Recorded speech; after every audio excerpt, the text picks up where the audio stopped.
Selamat datang di channel Literatus. Flashback. Ada apa? Penyidik dan Kejati memaksa supaya berkas kasus Jessica lengkap, alias P21.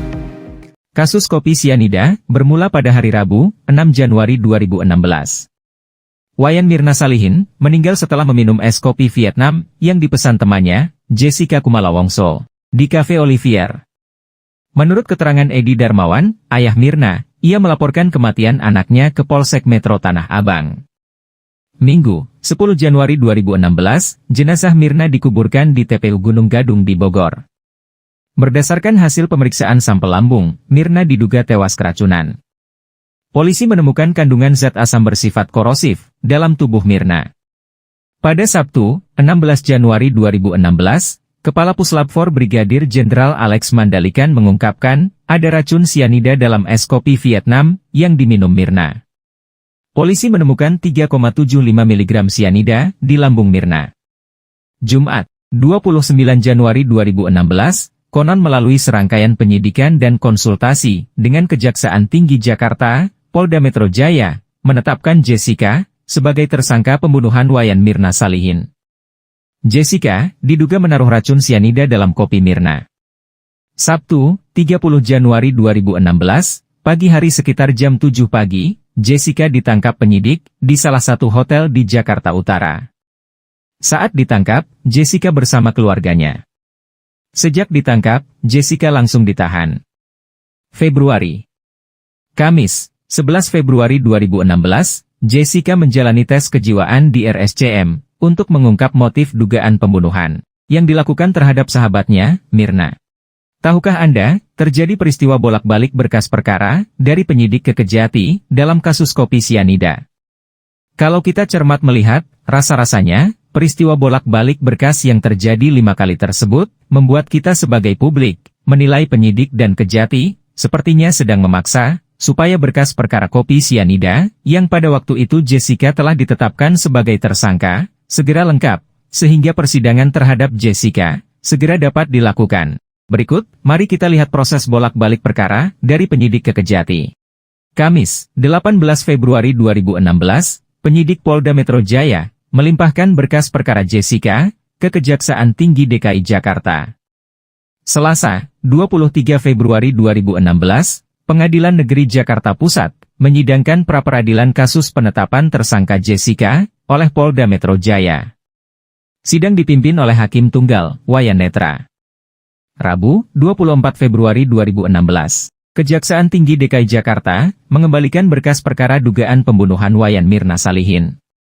Kejati menilai, keterangan para saksi masih dirasa kurang dalam berkas perkara tersebut. Maret sampai Mei. Selasa, 1 Maret 2016, Pengadilan Negeri Jakarta Pusat, menolak pengajuan pra-peradilan oleh Jessica, karena dianggap salah alamat. Di lain sisi, pra-peradilan ditolak, karena P21 Kejati sudah lengkap. Senin, 21 Maret 2016, Polda Metro Jaya, untuk kedua kalinya, mengirimkan berkas perkara itu ke Kejati DKI. Salah satu bukti yang ditambahkan dalam berkas tersebut adalah hasil penyelidikan tim Polda Metro Jaya ke Australia. Selasa, 29 Maret 2016, polisi meminta kembali perpanjangan penahanan Jessica, selama 30 hari sampai dengan 28 April 2016. Perpanjangan penahanan dilakukan karena pihak Kejaksaan Tinggi DKI belum menyatakan P21 perkara Jessica. Senin, 4 April 2016, Kejati DKI Jakarta, mengembalikan lagi berkas perkara itu untuk kedua kalinya, kepada penyidik. Dalam berkas tersebut, Kejati DKI menemukan adanya sejumlah kekurangan, baik keterangan saksi, maupun ahli. Jumat, 22 April 2016, untuk ketiga kalinya, penyidik Polda Metro Jaya, kembali melimpahkan berkas perkara itu ke Kejati DKI. Namun, Kejati DKI lagi-lagi mengembalikan berkas perkara tersebut ke penyidik. Rabu, 27 April 2016, penyidik Polda Metro Jaya, memperpanjang masa penahanan Jessica selama 30 hari, sampai dengan 28 Mei 2016. Senin, 9 Mei 2016, penyidik melimpahkan untuk keempat kalinya berkas perkara tersebut. Dalam pelimpahan berkas itu, penyidik memasukkan keterangan ahli toksikologi, atau ahli racun. Selasa, 17 Mei 2016, Kejati kembali mengembalikan lagi berkas perkara tersebut untuk keempat kalinya kepada penyidik. Kala itu, Kejati meminta penyidik Polda Metro Jaya untuk menyertakan bantuan hukum timbal balik dari pemerintah Australia. Kejati juga meminta kepada penyidik untuk melakukan pencarian dan penyitaan komputer, rekam medis, dan catatan ban. Rabu, 18 Mei 2016, penyidik Polda Metro Jaya untuk kelima kalinya melimpahkan berkas perkara tersebut ke Kejati DKI Jakarta. Dalam pelimpahan kelima kalinya ini, penyidik menyertakan segala petunjuk yang diberikan Kejati saat pengembalian yang keempat.